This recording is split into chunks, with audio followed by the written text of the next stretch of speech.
Hi, welcome to AmateurLogic.TV episode 39. I'm George, and we've got a great show for you today. Last month I visited the National Association of Broadcasters Convention in Las Vegas, and I had my good friend Randy Hall, K7AGE, join me for hosting this special show. You all recognize this guy right here. Hi, Randy. Hi, George. Good to see you again. Yeah, it's good seeing you again. We first met where? At the Twit Studio Open House in That's August. Right. Yeah. You came out for that, and I came down from Grass Valley, and we sat down in the living room set, I think, and shot a few minutes. And sure was, and I think I had my tripod crooked during the whole thing.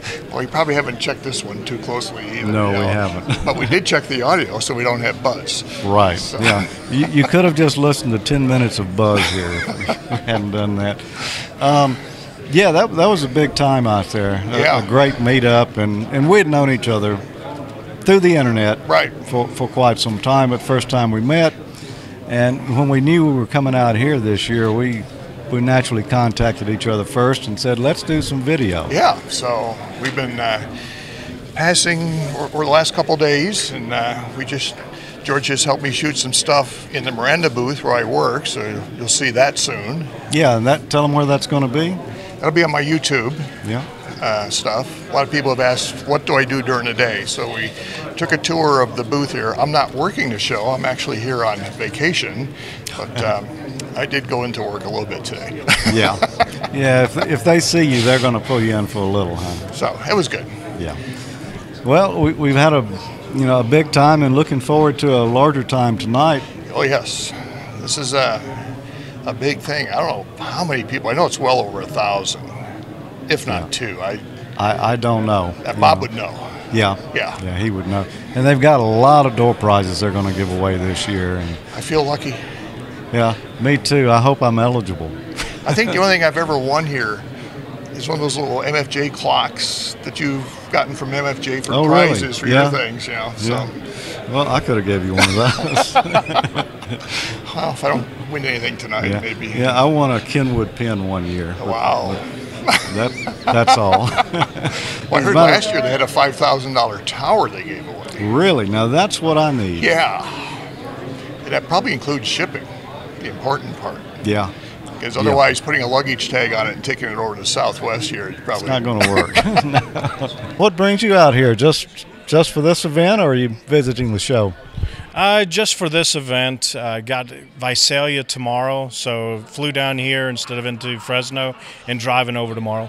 Oh, great. Well, I'm glad you're here, and you've got some mighty nice prizes over here that you'll be giving away tonight. Yeah, it surprised me. There's quite a few of the ICOM radios here that the organizers are giving away, and then we've got a few for the broadcast side. Okay, great. Yeah, I saw a nice communications receiver there. We're going to give that away on the Twit live stream tonight. Yes, we'll be giving one of those away, and there's a couple more as well for the event itself. Okay, great. Well, it's good to see you here, and I know we'll be spending some time together next month. Next month at Dayton, and then later on in the summer as well. Yeah, you'll be down in my neck of the woods for a while. Yeah, I'll see what we can do, maybe learn something there from Tommy and the guys on how to use the propane torch. Exactly, yeah. Jim needs a little more instruction in that. He's a little haphazard with it at times. So maybe you can point him in the right direction. Oh, yeah, definitely. I ran into two more guys here that will be actually, I guess, the master of ceremonies on the Twit live stream tonight. Hi. Yeah, it's Kirk Harnack. Hi. How you doing, George? Kirk's the host of This Week in Radio Tech. Yep. We do that show every Wednesday at 8 p.m. Eastern Time, and we have a lot of amateur hammer operators on This Week in Radio Tech, because so many of them are amateurs and radio engineers. So it goes hand in hand. And we've also got Scott Wilkerson, who's the host of Home Theater Geeks. Scott is not a ham, but he managed to slip through security anyway. Yes, I did. A lot of people are encouraging me to get my ham license and start doing that, and I intend to at one point, but just haven't found the time quite yet. I enjoy your show. I'm a long-time audiophile myself, and really like tinkering with the stuff.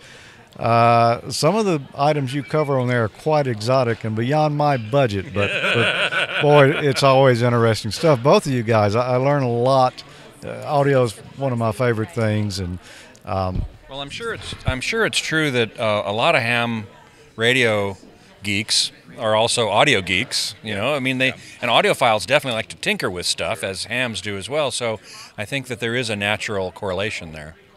It is, and I'm looking around, getting my shopping list off the floor here this week, because some of this stuff will trickle down into the ham community eventually. Sure. And sometimes the ham community drives innovations that end up in more professional applications too. Right. One thing I'm looking forward to, I just got my general license a few months ago, and before that I was a no-code tech license, and I'm looking forward to trying different modes of operation to see what really interests me. I mean, the idea of moon bounce is actually very intriguing to me, but I don't know if I want to spend the money on the antennas it would take to do that. But some digital modes like PSK31, where you have a signal that is just barely discernible above the noise, and yet you can communicate with somebody with that. I've been using ARRL or Echolink for a while to talk to hams, in Australia, New Zealand, in Europe. That's pretty exciting to have a handy-talkie and talk to somebody in Australia. That's kind of neat. It really is. I use it on my iPhone a lot. You can get an Echolink app. No, it's a two-way radio, so that works out.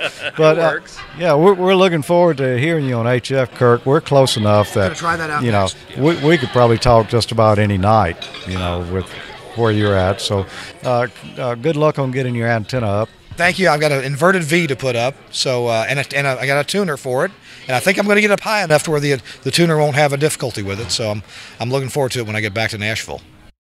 Bob says you shouldn't use a tuner, but some of us do. Yeah. It's an auto tuner, so I can spend more time worrying about talking and less time worrying about. Well, you don't like adjusting the old T-networks? Yeah.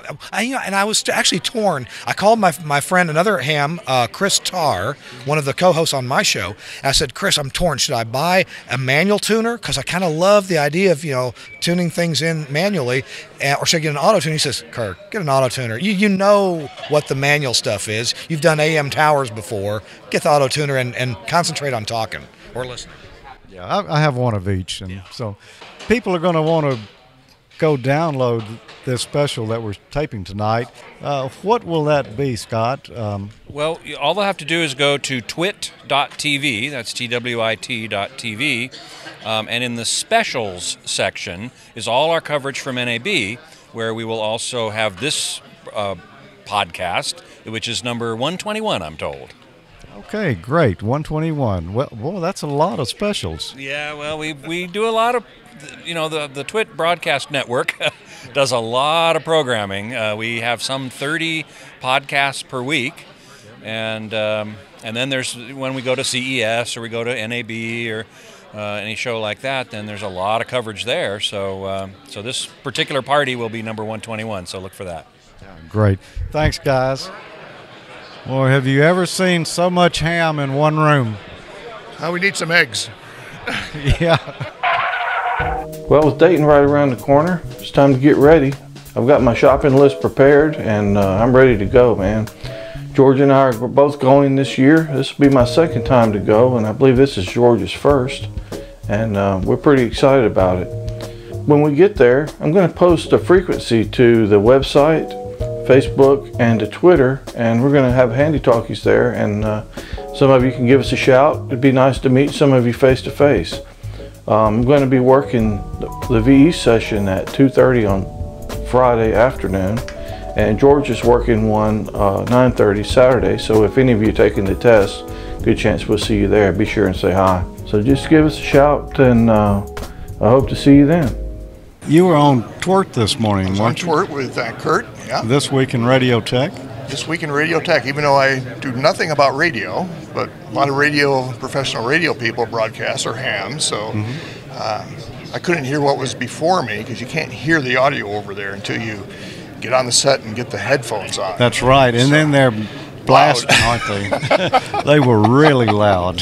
So we talked about my YouTube stuff and kind of technology and networking a little bit and port forwarding and all sorts of things. So this is just an interesting, nothing planned, just ad-lib talk. So. Yeah, I was on there a little while this morning too, and y'all go download that. I'm not sure what the URL is, but It's at twit.tv, and you'll find This Week in Radio Tech with Kirk Harnack, a good friend I've known for a number of years, and a real nice guy, always an interesting show. You may not work in broadcasting, but I guarantee you'll see some stuff on there that would interest you. It's just radio technology, and maybe it's not ham radio, but it's still broadcasting and kind of what their challenges are and such. And the things they're talking about today will maybe be the things that are passed down into the ham radio community here one day. Oh, the leftover transmitters from the AM stuff? Oh, yeah, I'd like to go digital. I'd love to have a nice solid-state kilowatt AM. Yeah. Although it probably doesn't sound the same as, well, some people would say. Some 833s, like, what was the fellow that had the amps there a couple weeks Audio ago? Power Labs. Audio Power Labs. Amazing. Now, that was a setup. Now, he's going to be at Dayton this year, I believe. Okay. So I'll get a chance to visit with him a little again and maybe hear it for myself. Well, I wonder what speakers, I don't know. You just don't go down to Radio Shack and hook speakers into his amps. No, it's not going to do it justice. No. Probably your amp costs more than any speakers you could find to go with it, just about. But you hear what the price is on those? Yeah. Yeah. If you have to ask. Yeah. It's part of a house. Let's put it that way. Yeah, exactly. Or a whole house. Or a whole house in some areas. I did a little interview earlier with some guys over at the ARRL booth. I'm talking with Jim Byland, W7UXB. Good to meet you, Jim. Nice to meet you, George. You are, I see, the booth manager here for the ARRL booth? Yes, sir. I represent ARRL for NAB. And I've been doing it about 4 or 5 years now. I took over for a gentleman called Stan Perkins. And he asked for somebody to take it over, so I'm retired. Nothing else to do, so I did it for him. Well, that's great. We really enjoy stopping by the booth every year and signing the list there and getting our name on. Yeah. I really enjoy doing it. It's a lot of fun. Talking to all the hams and all the technical people, you get to learn a lot real quick and get to know people, which is a lot of fun. So now this booth is actually run by the local clubs, isn't it? Yes, it is. I represent LVRAC, Las Vegas Amateur Radio Club, and Las Vegas Repeater Association. But we have FARS represented, which is Frontier Amateur Radio, and Nellis Amateur Radio Club from Nellis Air Force Base. So all y'all work together to put this on every year, and we really appreciate it. And you got a little support from the ARRL National as well, don't you? Yes, I get all my literature, my books, my magazines that I hand out. This year I've gotten pens, ballpoint pens, and pins, as you see here, to hand out to the hams that come through, and they really appreciate it. So how many hams do you think will come by and sign the logbook this year? Well, there's about 25 lines per sheet, and I'm up to either 7 or 8 sheets. Okay, pretty good crowd then. That's typical. Every year you get about this many visitors? Yeah, we get either about 10 sheets, or 2 years ago I got about 8 sheets. But we get a real good turnout. A lot of great people coming through. So do you see a lot of hams that are maybe in some of the major networks or big broadcast groups stop by and visit with you? We get a lot of big network people, a lot of technical, a lot of engineers from radio and TV. What are your favorite amateur radio activities? What modes do you work, or what do you really like the best? 2 meter 440. I work a lot. HF I've been working, just building stuff, helping other hams. Ironman Triathlon we help with, Race for the Cure, Susan B. Coleman, The Lunda Hico race, open road race, our volunteers help with. So there's a lot of activities in the area that we really help with. And they wouldn't run without us. Yeah, so how many repeaters are there in the Las Vegas area here? Wow. That is a lot of repeaters. We have 6 meter, we have 2 meter, 220 meter, 440, open, open 900s, D-Star, 1200 meter, Packet, ATV, and then we have a list of all the repeater clubs in the area. Wow, so no problem finding a repeater here. I didn't bring my HT with me this year, but I see if I had, there would have been plenty to do with it. And you've got several D-Star repeaters here, huh? Yes. Las Vegas Repeater Association is just relocating their D-Star repeater to Anthem area, which is south of town, at about 3,500 feet. So that'll be on the air soon, and it's an open repeater. And so, is there much ATV activity here, amateur television? Yes, there is. It's not very many people talk very much about it, but there's a lot of ATV, amateur television traffic here. I guess with all these tall buildings and mountains around, you've got plenty of good locations for the different repeaters. Great locations. We have a Las Vegas Amateur Radio Club has a repeater on top of the Hilton, and you can hit it about 30, 40 miles out of town. Coming into town, you can hit the Hilton repeater. Or Las Vegas Hotel, excuse me. Yeah, they renamed it, but you can still see the H up there if you look real hard. Yes, you can. It's a good repeater. We also, Las Vegas Amateur Radio Club also has one on top of the Tropicana Hotel. So, is Art Bell ever showing up at any of these meetings, or do you ever talk to him on the air? No, I haven't. A lot of the other hams have. He's located in Prump, which is about 65 miles northwest of us. Yeah, on field day, it must get mighty hot here. I'm from Mississippi, and it's pretty tough working field day there, but I bet it's very hot here. We have at least 2 or 3 field days here in the valley.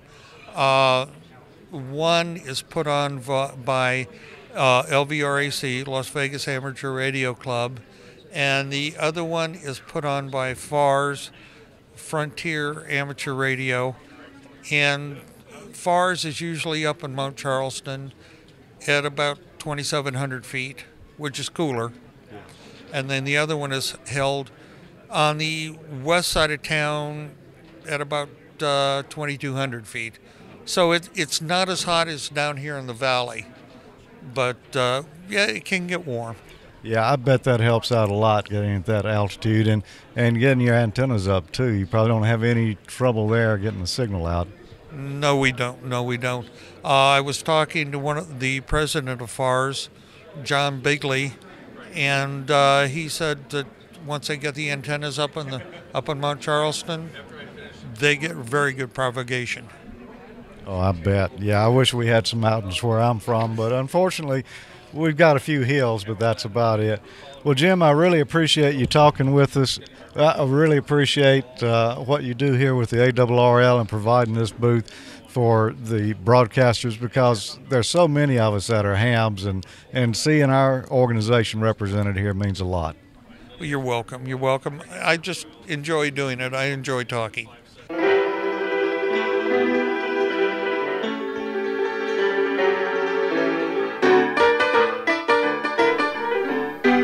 Honey, don't you need to get up? Don't you need to get ready for the AmateurLogic nets? Are you getting ready for the AmateurLogic net?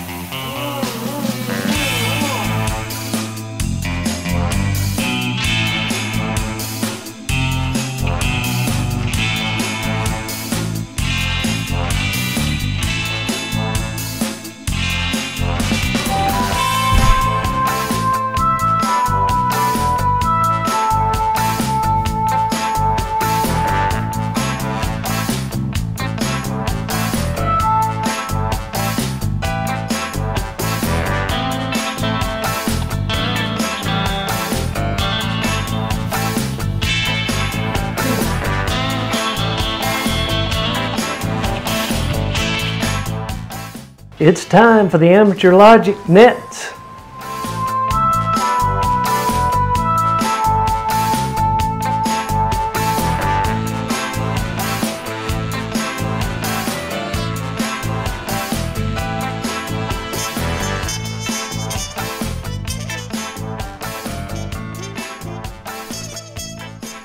Well, George met with somebody today who we normally don't see. Right. Well, we have seen him a little bit, but he's in the background. He's in the background, He's helping behind. out Gordo. Yeah. Some of you may know this guy right here. We've seen him around before. Say hello, Julian. Hey, George. How you doing? It's good to see you. Finally meet. This is the first time we've ever met. You know, I feel like I've known you for a long time. We've chatted a few times on Skype and for the show, but first time in person. So he's my hero. He's absolutely my hero. No, this guy's great. You know, and I was just thinking today how we had never actually met, but when we met out here, I felt like I already knew you. And I guess there's a lot of people out there that feel that way about both of us, because I've got to noticing when I meet all these people I've been watching on the shows, I feel like I know them already. Yeah, they really are who they seem to be on the show. That's the nice thing. There's no pretense. Nobody's putting on airs or anything like that. It's like George is George. On the show here, he's just this cool guy. And I really like you, George. I say, I'm your #1 fan. I don't care what anybody else says out there. I'm your #1 fan. No matter what Gordo says. Well, actually, Gordo actually has really good things to say. We need to get you more on the show. That's what we say all the time. More FaceTime. Well, I appreciate it. You've got an unusual accent. Where are you from? New Jersey? Yeah, actually East Coast, real far East Coast, way past East Coast. Yeah, I'm actually from London, England. I came over here 1989, actually 20 days after the bombing of Pan Am 101 over Lockerbie, Scotland. That was the safest flight ever. Yeah, so it was a good time. But I came over here to study some Japanese martial arts, and I've stayed here all the time. Were you a ham when you were back over in the UK, or did you just get licensed here? No, I got licensed in 1990, so about a year after I came over here. Always interested in radio of one kind or another. I, like many hams still today, get started in CB. And CB was actually illegal in England, and they authorized it on the FM bands just below, I think it was just below the regular FM radio bands. It was all kind of weird, messed up, and they changed frequencies, and it was a nightmare. But I got interested in CB radio, and never could do the code, and so that held me back from amateur radio until I got here. And then I kind of met this guy. Some people out there may know him. I think his name's Gordon something or other. Gordon something or another. That's right. Or other. Yeah, Mr. West they call him. I call him Sir. But we got into a friendship. We met actually at a ham radio convention in San Diego, and yeah, we just got along famously. So now we spend a lot of time together, and we go on projects and do all kinds of fun stuff, including, of course, Ham Nation, which is almost but not quite as good as Amateur TV. AmateurLogic.TV, excuse me. I knew I was going to screw that up, but AmateurLogic TV, got to watch it. Oh, they're both great shows. I enjoy it. I'm so honored that Bob and Gordon would have me on to do these little projects and crazy things that I do. So I always see you at Gordon's place. Do you live there?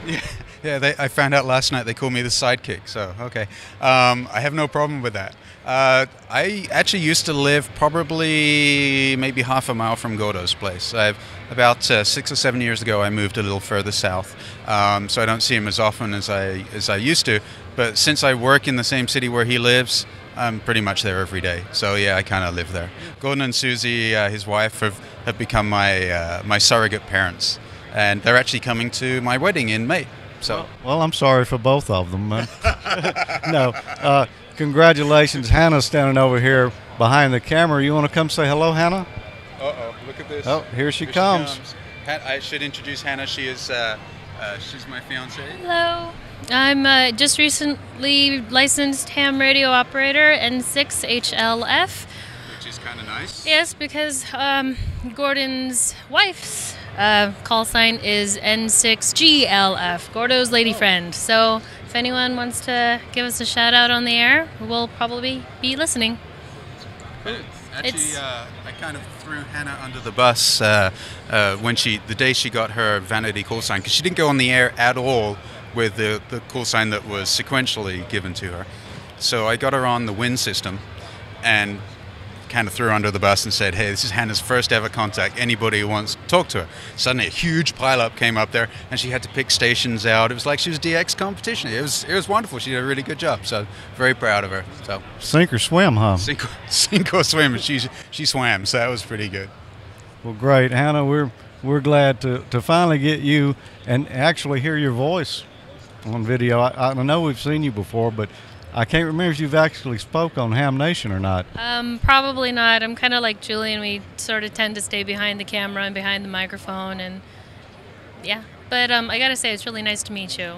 Yeah, we really admire what you do on the show. Well, thank you. And Julian, what do you do for a living? I'm actually a police officer in the city of Costa Mesa. Yeah. Okay. And it's an interesting job. I would much rather be behind a camera somewhere like NAB or Ham Nation doing stuff rather than being in front of the camera. But it doesn't pay very well. It pays zero. Yeah.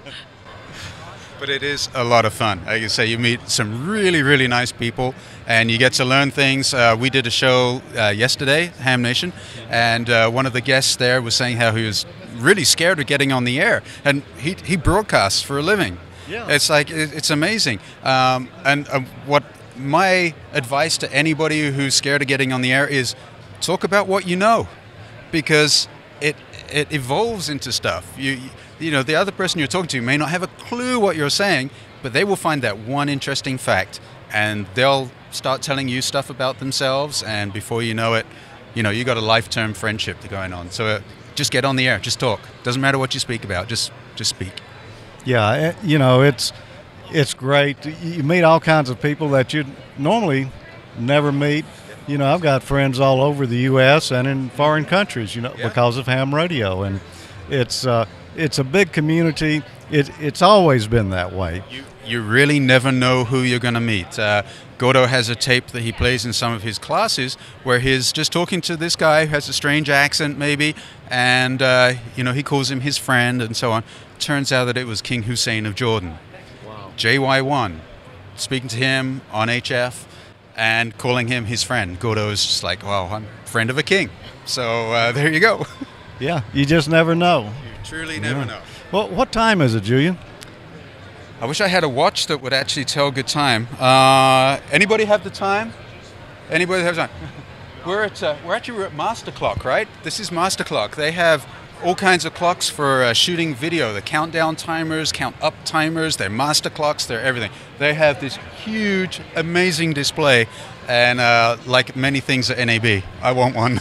I want two. I want all of them. Yeah. Boy, doesn't that look great? It does. It's a really wedding present. Mm-hmm. I can get away with that. Yeah. Actually, I think I saw some stuff over there. You got the picture of that 1 kilowatt it's 170 kilowatt. 170 kilowatt dummy load. Oh my God. Did you manage to get your HT hooked into it? Yeah, the coax was a little big, but I was able to stuff it in there onto my ID31A. But I think it works. It worked. Did the needle move on the watt meter when you did that? Not a bit. I wouldn't think so. Well, Julian, what's up for the future? Have you got anything special planned that you're going to be putting on Ham Nation soon? Well, we do have a wedding coming along, so kind of things are planning for that. My understanding is that there will be cameras there, not necessarily from Ham Nation, but I think we might be able to cut a 4 or 5 second clip out of that and include it some kind of subliminal message for the guys who are scared of getting married to their other half. So we might put that on. We've got some, what's that? It's called Better Half. I stand corrected again. Yeah, we're looking at some other stuff, you know, actually using radios.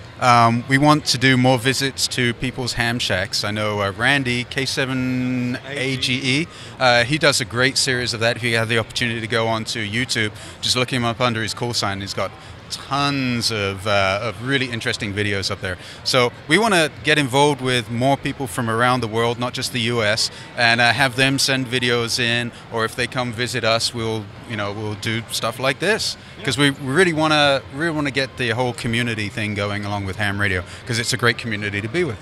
Well, it is, and so many nice people, and like you mentioned earlier, you're always going to learn something, and occasionally somebody will learn something from me.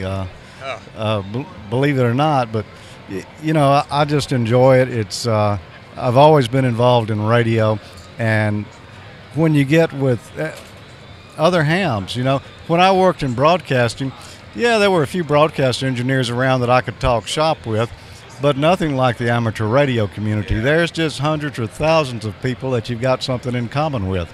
Yeah, it truly is great, because there's so many different facets to amateur radio. I love the digital modes. It's just something strange. Hannah gets really frustrated when I'm screaming at the top of my voice why something isn't working, and then she doesn't see me for 3 days because I got it to work, and it's so cool. And so there's digital modes, there's TV, just you name it, you can do it on ham radio. You can send rockets into space. You can send balloons into the, just before they break out into space. There's so much. And everybody who does all these different things can tell you how to do it. And maybe that's one more thing that you'll get interested in.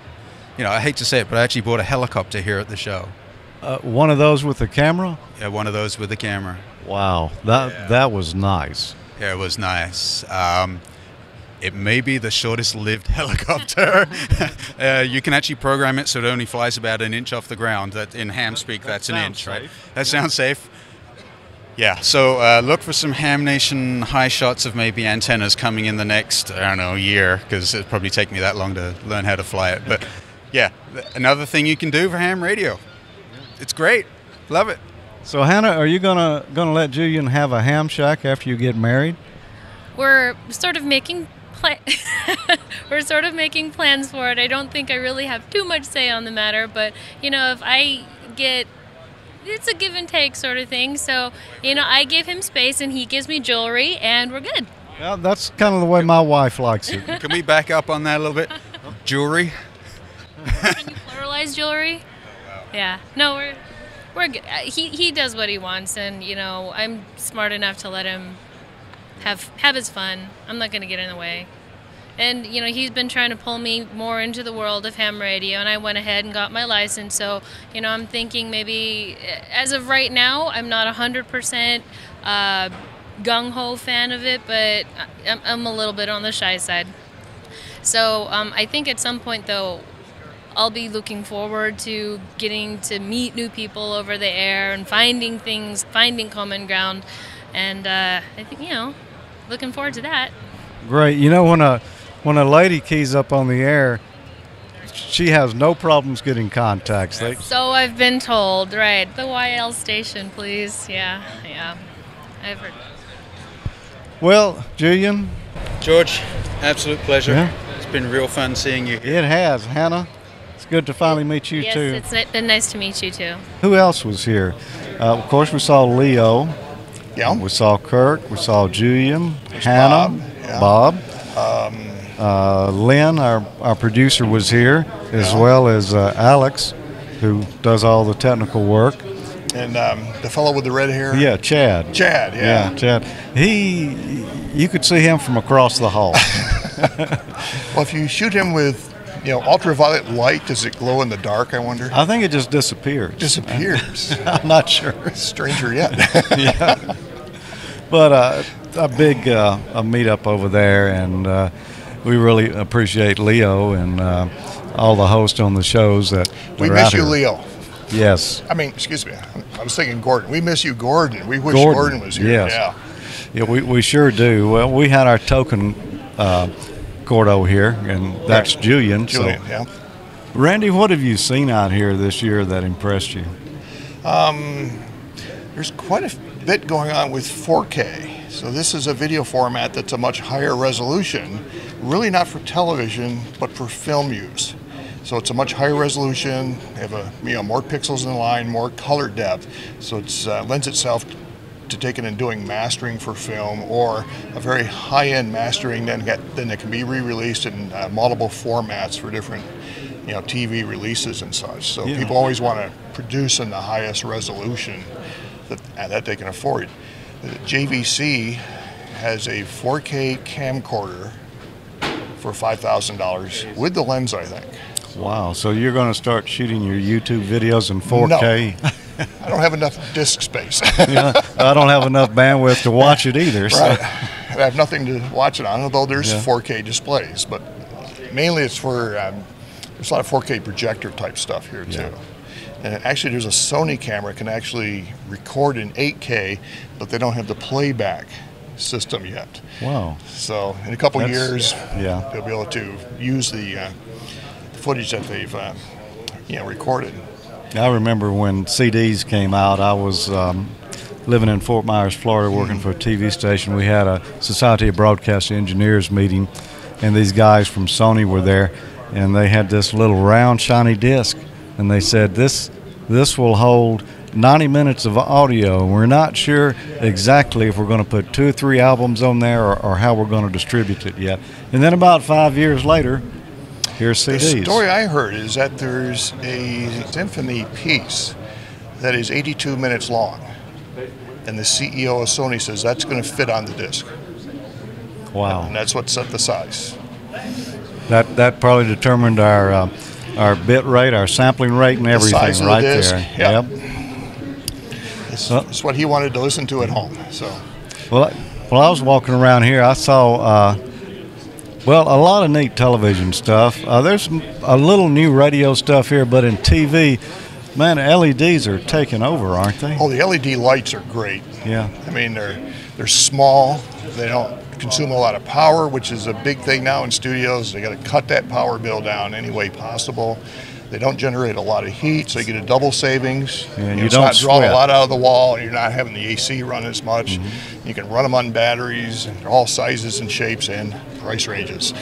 Yeah, and I guess the advanced camera technologies have helped some too, as they don't require quite as much light as we used to. I've seen several guys with their professional camcorder with the little LED light assembly on the top, and it has a knob on the back, and they can run it up and down so they can make it match the rest. So they work great. Yeah, there were a lot of new dollies and sliders and jibs. The big cranes. Yes. Almost every TV show now has to have these sweeping camera shots just over and over again. So these are great big long booms that are guide. They can be a few feet out to 40 or 50 feet long. Some of them get really large. Lots of neat stuff. Technology has really advanced the art of broadcasting. And a lot of things here to enable people like us to produce some things. The whole TWiT system is based around the TriCaster. That's the core video production unit here. And it's an amazing little device. I mean, it does everything. Yeah, it's not the quality that you'd see at a TV station normally for on the air, but for podcasters and field work and stuff, the price is not bad either. And it does a lot. I don't see how they can cram that much in there. I think a lot of it now is just straight software. Really? The processors in the computer can take and manipulate HD video in real time.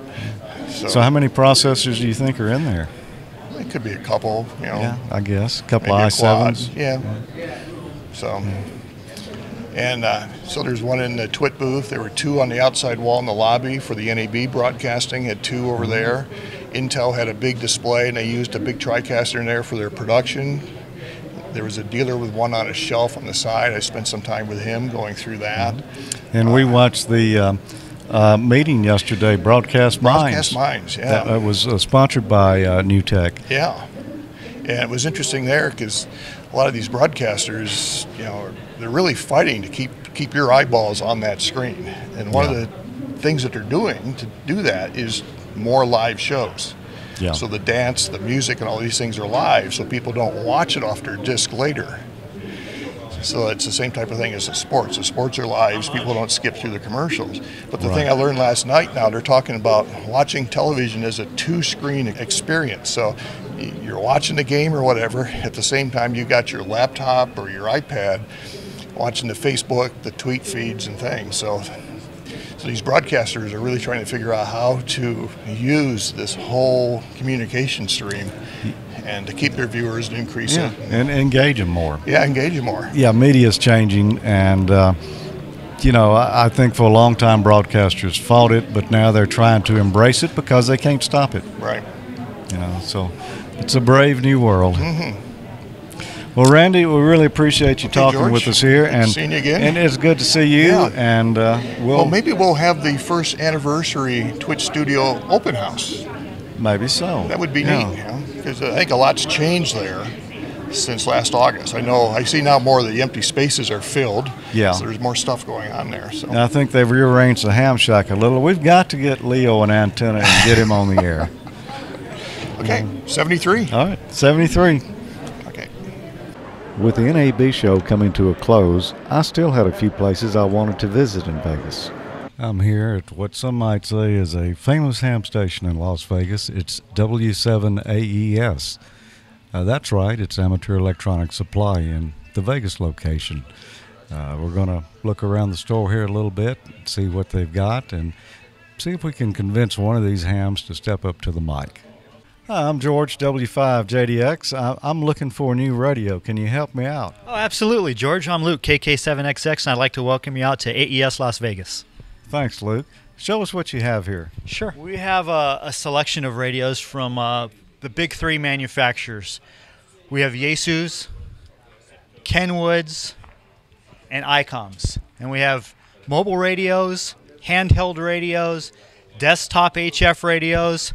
We even have portable HF radios that you could take with you hiking. And then, of course, we have all the handhelds. Every one of those manufacturers, ICOM, Kenwood, Yaesu, makes a nice little handheld, dual band radios, single band radios.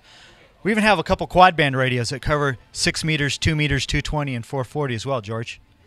You know, we have so many new people getting into ham radio that really don't know anything about it. A lot of them are intimidated. They don't think they can pass the license exam, but you've got them covered here. Oh, absolutely. We have Gordon West study material. This will really simplify things. You read through this book, you'll get a basic understanding of ham radio. You'll learn all the rules and regulations. Everything here to pass the test. It's really simple. Gordon West makes it really fun. He does. I was talking with some ARRL guys at a ham fest recently that were also doing license prep and seminars and things. And the guy told me, he said, it's hard to match the enthusiasm of Gordo. Oh, absolutely. I don't know anybody in this industry that's more excited or more fired up than Gordon West. He really is. And you have some ARRL material as well. I see you've got their license study materials. And I saw a book here that I really need a new one of. Mine's several years old now. I buy one every few years, you know. And how many of these do you sell? We sell lots of handbooks. They're popular. We have hardback covers, softback covers. And it's amazing how many people that aren't ham radio operators buy these. We have engineers that come in that buy this book just because the information in it is so good, so valid, and so useful. It is. You don't have to be a ham to appreciate this one. I was buying them long before I was a ham, and I've still got my first copy. It's yellow, and I have to be careful with it when I turn the page. But you know, there's just a wealth of material. Absolutely. I've got an old one myself. I have it in my office, and I refer to it all the time. Anything from somebody that does not know how to put on a PL259 connector, well, this book has that material, and it makes it real easy to do. How to use reducers, antennas, anything you can think of, ham radio related, pretty much all of it's in this book. This is my Yaesu accessory section. And we just want to let you know that when you place an order with us, it's here, it's in stock, it's ready to ship. We really believe that if we don't have it, we can't sell it. So we stock everything in depth, lots of each product. Everything's here, from batteries, chargers, cases, everything you can think of. Desk mics, mounting brackets, headsets, it's all here. It's ready to go. Give us a call. We'll have it for you. ICOM accessories are on the left. ICOM radios are on the right. Everything's in stock. Receivers, transceivers, D-Star radios, they're all here. all the associated products and accessories that you can think of, from filters, mounting brackets, software, remote cables, speakers, desk microphones, desk speakers. Everything's here in stock, ready to go. Neatly organized. We keep it clean. We turn our stock pretty quick, so you'll get the latest and greatest material with the latest serial numbers. And now we're down to the Kenwood aisle. We got some of the Kenwood radios that you all are familiar with. Kenwood TS2000s, the 590s, the 480s. And on this side, every accessory you can imagine for your radio. We're ready to outfit you, get you going. Well, here it is. Here's the high aisle. And we call this Audio Alley. We have the foot switches, the hand switches, every one of his microphones, headsets, all the adapter cables. They're here in stock. Little PR781. Boy, this is an incredible microphone. I have one of these on my base radio. They work fantastic. We're in back of our warehouse now. This is where we keep our larger antennas. We also keep all our bulk cable. We've got Davis RF, Times Microwave, Belden, JSC cable. It's all here, all the different sizes from RG58, RG8X, all the way up to Belden 9913 and LMR 400. This is really good stuff. 450 ohm ladder line. Lots of antennas that could be fed with this. This is balance line coax. Really fun to work with. And I have a neat product that makes this even easier to work with. And it's called a ladder lock. This is a ladder lock. It's sort of like a center insulator. Take it apart. The ladder line fits right into the spacers. Just like this. And then you'd split your two ends off and you'd make your dipole, your loop, or whatever type of antenna you're designing. You snap the cover back over it again. And this thing, that would snap over, and you have yourself a really nice, strong, sturdy center insulator for your ladder line.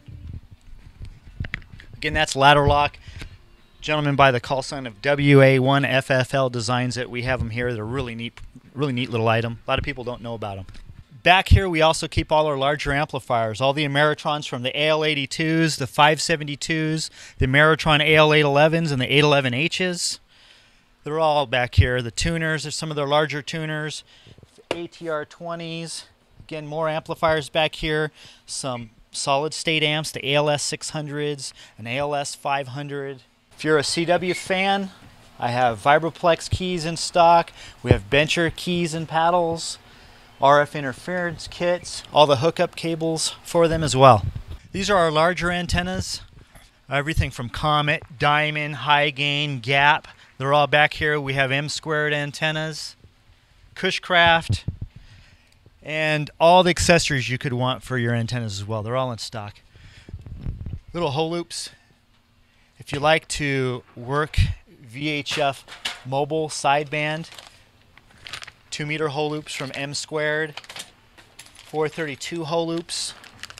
Not much to look at. They're in a bag. They go together. They work very well. We have the masts, the stacking kits. We're back in shipping right now. We're packing a typical order. We have a customer that bought a 2820, a remote speaker, some cable, and software. It's important to us that everything gets to you in one piece. We don't want you to receive damaged merchandise. We know it's important to you. Otherwise, you wouldn't be shopping to us. So we make sure that when we pack your product up, we do a very, very good job. Say if I called in 3 o'clock this afternoon and I need a new rig and I need it right now, how quick can you get it out to me? Well, we got a couple options. If you call in at 3 o'clock, it's definitely going to ship out the same day.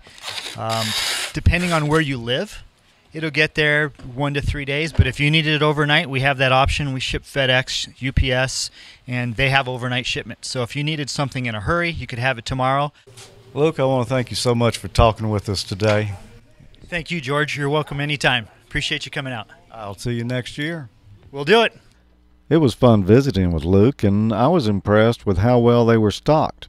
I still had a couple of more stops on my list. That's right, it's Fry's Electronics. No trip out west would be complete without this. And of course, my final stop on my trip, In-N-Out Burger. I hope you enjoyed this visit to the NAB show, and I look forward to going again next year. Now join Tommy and I next month when we visit the Dayton Hamvention. And don't forget the AmateurLogic.TV nets and the wiki.